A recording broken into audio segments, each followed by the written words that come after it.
I found out my husband cheated from our 7-year-old daughter.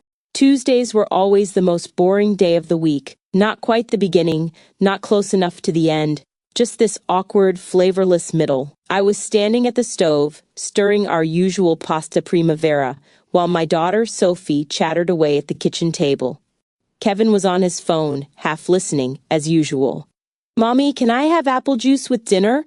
Sophie asked, swinging her little legs under the table. "Sure, sweetheart." I grabbed the carton from the fridge and poured it into her unicorn cup. She beamed like I'd handed her a diamond. Kevin barely looked up.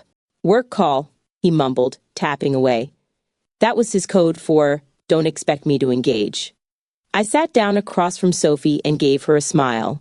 I was tired. A long day full of back-to-back meetings, needy clients and coworkers who couldn't write a proper email to save their lives. But I always made time for dinner. Our little family tradition. No phones, no distractions, just us. That was the rule. Except, of course, for Kevin. Rules were more like suggestions to him. Sophie took a bite of pasta, chewed thoughtfully, then said in that innocent sing-song voice of hers, "Daddy had a sleepover with Aunt Lily when you were at Grandma's." I froze. The fork hovered halfway to my mouth. My heart did something strange, like it skipped a beat and then slammed twice as hard to make up for it. I glanced at Kevin. He didn't react, didn't flinch, didn't even blink. My daughter kept chewing, blissfully unaware of the grenade she had just dropped into the middle of our dinner table. "Aunt Lily?" I said calmly, keeping my voice light. Sophie nodded, mouth full. "Yeah. She was wearing your fuzzy socks and one of Daddy's shirts. I think she slept in your bed. But not on your side. That would be rude." She giggled. I swallowed hard. My tongue felt thick. My stomach clenched. But I smiled. "Oh?" I said. "And when was that, honey?" When I stayed with Grandma last month, remember? You had your girls' weekend, and Daddy said he was going to clean the garage, but he didn't. He watched cartoons with Aunt Lily instead. She likes the Blue Dragon show. Of course she does. I nodded, still smiling. "Sounds like you had a fun weekend." Kevin finally looked up, face blank. Too blank. His expression was the careful kind you wear when you're trying very hard not to look guilty. "Lily stopped by for a bit," he said casually, like it was nothing. "To drop something off? For a sleepover?" I asked, meeting his eyes now. He shrugged. "I don't know what Sophie's talking about." Sophie looked between us, confused. Did I say something wrong? I reached across the table and touched her hand. "No, baby, not at all," and that was it. The moment my world tilted, no screaming, no smashing plates, no dramatic confessions, just a 7-year-old girl talking about cartoons and fuzzy socks, and a husband who suddenly couldn't meet my eyes for longer than 2 seconds. I should have stood up, should have demanded the truth, thrown him out, called Lily and told her exactly what I thought of her. But instead, I smiled. I cleared the table. I told Sophie she could have a second juice box if she brushed her teeth early. Kevin went back to his phone, like nothing had happened, but everything had changed. As I loaded the dishwasher, hands trembling, I realized something strange. I didn't feel broken, not yet. What I felt was sharp, like glass, like clarity. Kevin had cheated on me, with Lily of all people, the woman I'd invited into my home, trusted around my child, laughed with over too many glasses of wine. And now I knew. And knowledge is power. It may not protect you from heartbreak, but it does give you the gift of preparation. That night, I lay in bed beside Kevin, staring at the ceiling.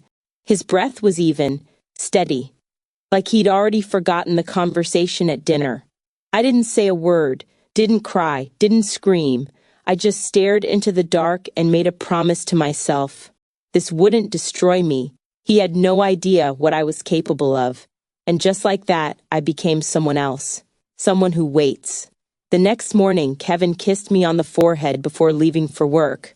Just like he always did. As if the night before had never happened. As if our daughter hadn't casually exposed a betrayal over pasta and apple juice. "Love you," he said. "Love you too," I replied with a smile that didn't touch my eyes. I stood at the window and watched him pull out of the driveway. His car disappeared down the street, and with it the mask I'd worn since dinner dropped like a stone. I wasn't going to cry, not yet. Instead, I made coffee, sat down at the kitchen table with my mug, and started remembering. Of course it was Lily, 34, flawlessly dressed, always smelled like citrus and expensive shampoo. The kind of woman who made other women instantly check their posture. She was the cool aunt type, never had kids, never wanted them, but always said the right things around Sophie to seem warm. Aunt Lily even brought unicorn stickers once. Sophie loved her. I didn't. But I didn't distrust her either. And that was my mistake. She was Kevin's coworker, one of the few women in his male-dominated tech department. He used to come home laughing at her sarcastic jokes, quoting her little one-liners. "She just gets it, you know?" he'd say. I'd laugh along, at first. Then she started showing up to our barbecues, our birthday parties, girls' night, when she'd just swing by for a minute and somehow stay the whole evening. She even came over when I had the flu, bringing homemade soup in a designer thermos. "Don't worry," she'd say with a perfect smile. "I'll keep Kevin out of your hair." I thought she was being kind. She wasn't. She was strategic. Now I see it all for what it was. The slow, quiet erasure of boundaries, the performance of a friend, the performance of innocence. But I wasn't about to confront her. Or him, not yet. First I needed truth, hard, undeniable proof, something that couldn't be explained away with half smiles and gaslighting. So I started where any modern woman does, old tech. Kevin had a pattern. When he upgraded, he rarely wiped his old devices. I rummaged through the hall closet behind the winter coats and board games and pulled out the dusty iPad from 2 Christmases ago. It still worked. I charged it, sat cross-legged on the bedroom floor, heart pounding. My hands shook as I opened the Messages app. Nothing recent, of course, but Kevin had never been great with digital hygiene. He didn't delete everything. And there, buried under a string of work-related texts, I found it. "Lily, can't wait to feel you again." Just one sentence, just one emoji. But it was enough to make my breath catch. My cheeks burned with rage, and something else too. Vindication. I wasn't crazy. I hadn't imagined it. It was real.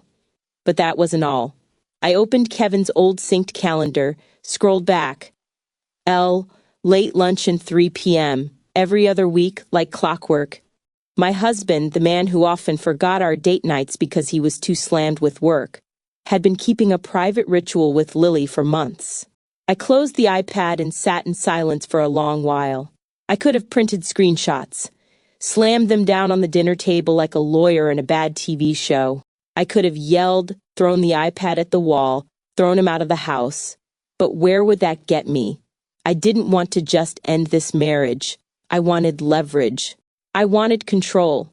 I didn't want to be the betrayed wife.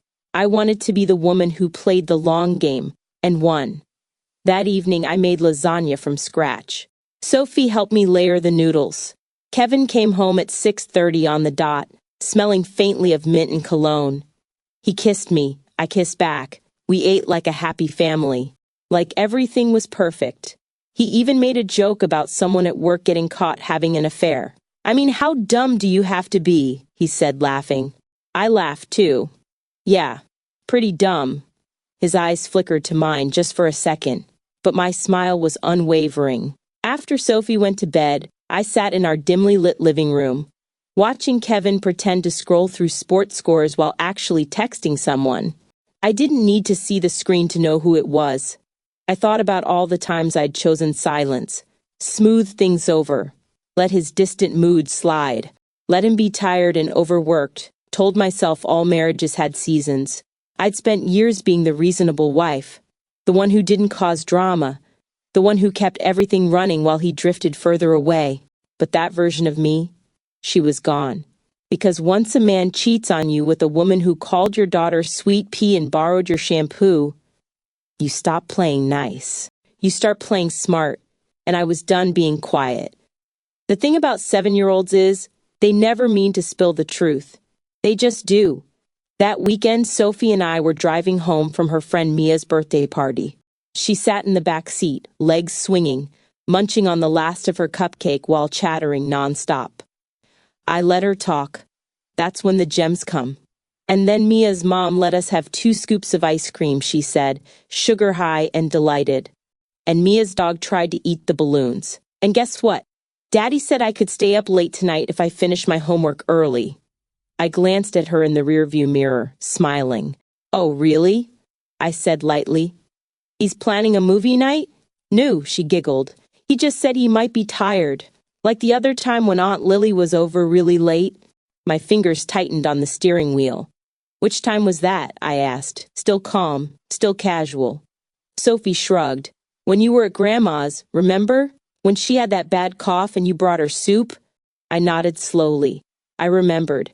I'd stayed the night with my mom while she recovered from bronchitis. Kevin had stayed home with Sophie. I think Aunt Lily slept over, Sophie continued, licking frosting off her fingers. But maybe not in the guest room. She was wearing Daddy's big shirt in the morning. I think she spilled something on her own clothes. Silence. Complete, ringing silence in my chest. Though Sophie kept humming to herself. I pulled into the driveway and turned off the engine. My heart pounded like I'd just run a marathon, but my voice? Steady. Oh? I said, reaching back to unbuckle her seatbelt. Daddy gave her his shirt? Uh-huh. The blue one with the buttons. It looked funny on her. Like a dress. I kissed her on the forehead. Thanks for telling me, honey. She smiled, oblivious, and skipped into the house. I didn't follow right away. I sat alone in the car for a minute longer, gripping the steering wheel, letting the weight of what she said settle. My daughter had no idea what she told me. She was just connecting dots in the way kids do, honestly, innocently, devastatingly. Lily hadn't just been sneaking around. She had stayed the night. She had worn my husband's clothes, and Kevin had let our daughter see it. That wasn't just betrayal, it was recklessness. I had been a good wife. The kind that made soup for sick mothers and trusted her husband to stay home one night without setting the house on fire, metaphorically or otherwise. And what had he done? He'd let the woman he was cheating with parade around in his shirt like she belonged in our home. I closed my eyes and breathed deeply through my nose. Fine. If they wanted to play house behind my back, I'd let them. But I was building my own little case file now, and every offhand comment from Sophie, every screenshot, every calendar entry was another nail in the coffin of this farce. Later that day, I took Sophie with me to the electronics store under the pretense of buying a new phone charger. She picked out a sparkly unicorn pop-it toy near the checkout. I picked out a sleek 2-terabyte external hard drive. The young cashier scanned it with a smile. Backing up photos? Memories, I said, smiling back. Very important ones.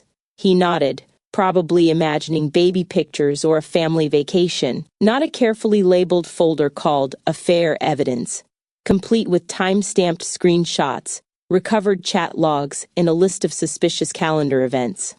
When we got home, Sophie ran off to draw. I locked myself in the home office and got to work. I plugged in the hard drive, created a folder system that would have made any private investigator proud. Messages, calendar screenshots, Sophie statements, audio notes, device backups, iPad. I recorded a short voice memo for myself March 12th. Sophie mentioned Aunt Lily slept over, wearing Kevin's shirt. Same week I was at Mom's house. Check messages from that night. My fingers flew over the keyboard, dragging and dropping, cropping screenshots, organizing the data. There was something oddly soothing about it, like I was regaining control bit by bit, like I was reclaiming my intelligence, my instincts, my power. If you're going to break me, Kevin, at least let me document it like a pro. The irony didn't escape me.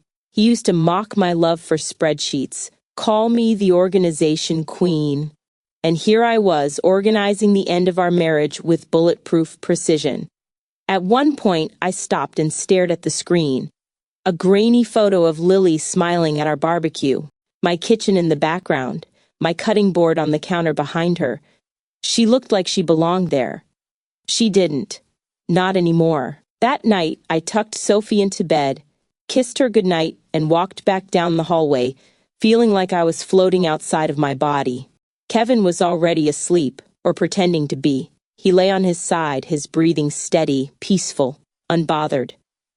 I watched him for a moment and felt a strange detachment, like I was observing an actor playing my husband, not the man I'd married.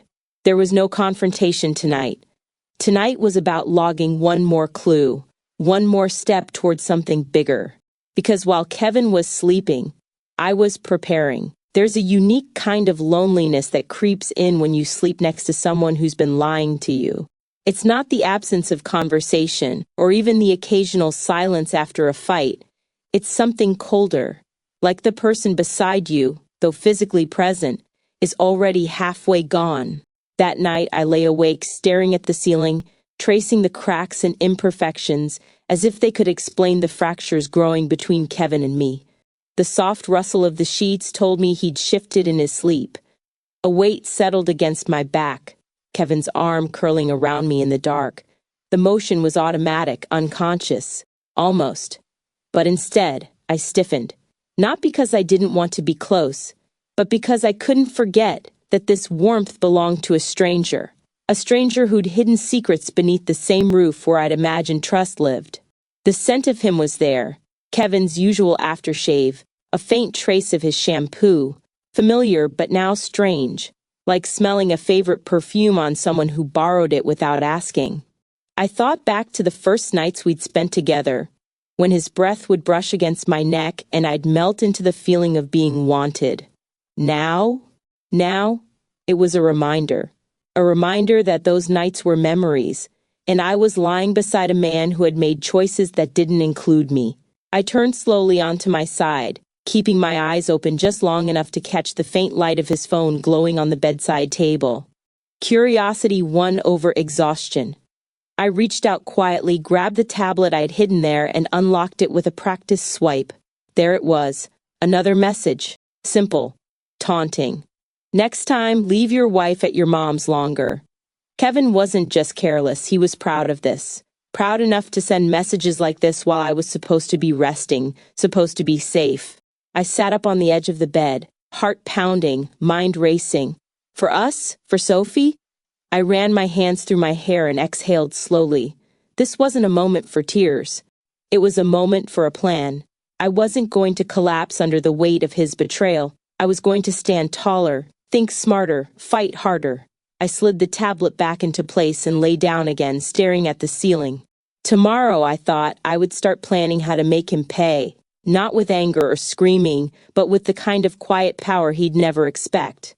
Because sleeping next to a stranger was one thing, but waking up to take back control? That was something else entirely.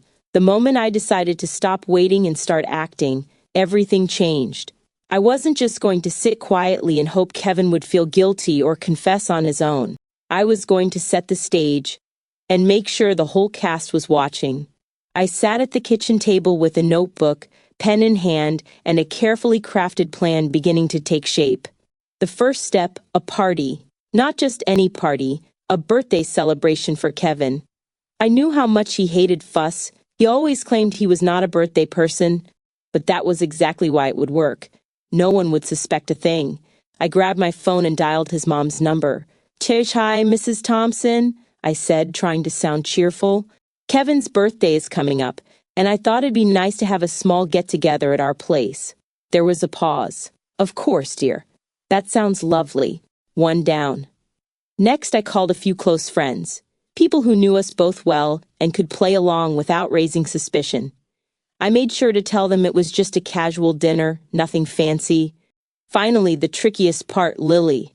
I hesitated before typing her name into my contacts. She was family friend, or so everyone believed. I sent her a text, casual and warm. "Hey Lily, we're having a little dinner for Kevin's birthday next Saturday at our place. Would love for you to come." I pressed send before my fingers could freeze. Part of me wanted to see her squirm. Part of me just wanted answers. Over the next few days, I arranged everything meticulously. The guest list, the menu, the timing.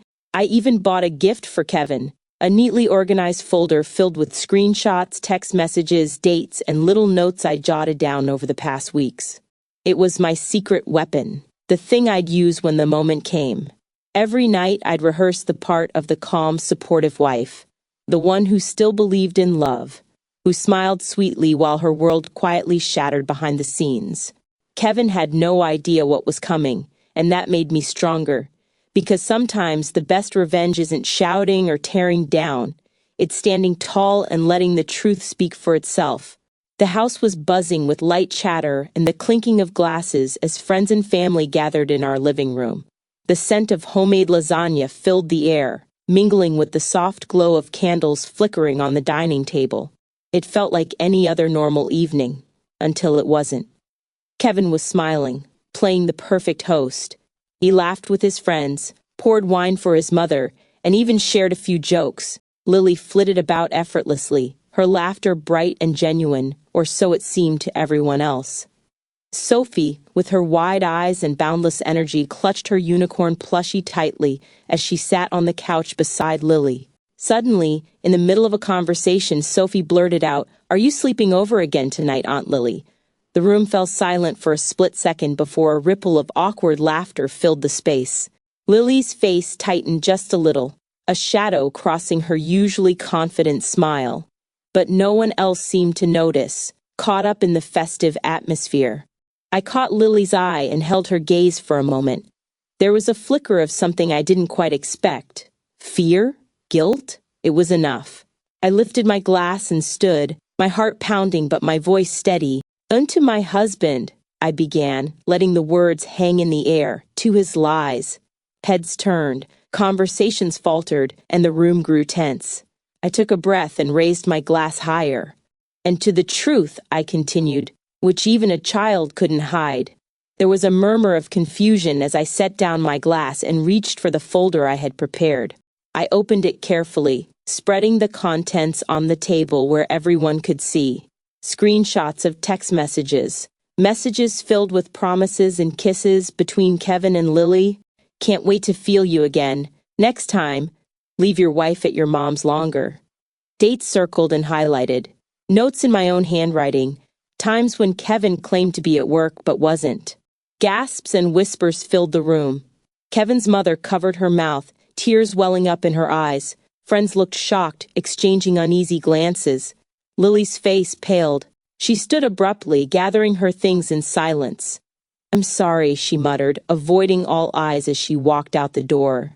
Kevin's smug confidence was gone. He looked at me, then at the folder, his expression a mixture of disbelief and anger. I stared back, calm but resolute. "Oh, and one more thing," I said, reaching into my bag and pulling out an official-looking envelope.